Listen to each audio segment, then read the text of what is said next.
Well, this time last year, it was unusually warm, which started the growing season early. But a few untimely frosts resulted in one of the most devastating years on record for apple crops in our area. News 8's Pauline Lee joins us now in the studio with more on how this year's crop is shaping up. Well, this year, it's no secret the colder temps and the snow made for a much more normal winter. The farmers I talked to say they're optimistic for a good apple crop this year. But even so, it still may be hard for some farmers to make up for last year's losses. The sound of melting snow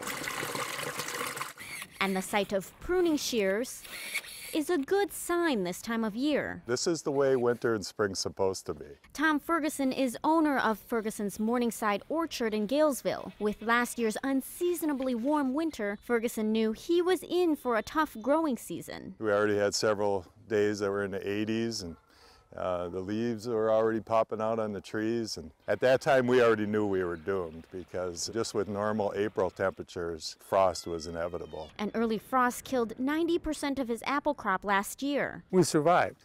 We didn't make any money. Scheffelbein's apple orchard and pumpkin patch in Holman was also hit hard. The business never even opened for the season. But so far this year, owner Doug Scheffelbein says the weather has been on his side. The trees came through the winter okay. We've got fruit buds on the trees.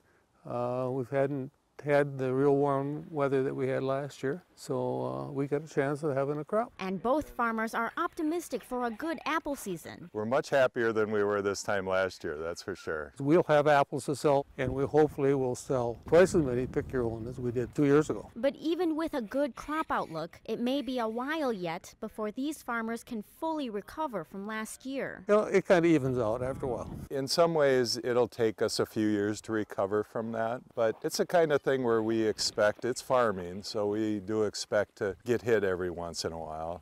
Ferguson says it's been nearly 70 years since they've had a crop as devastating as last year. All right, thanks a lot, Pauline. Now, even though apple farmers are not in the clear yet from a late frost, they are confident they'll be okay. In fact, they tell us the biggest threat to their crop this spring would likely be hail damage.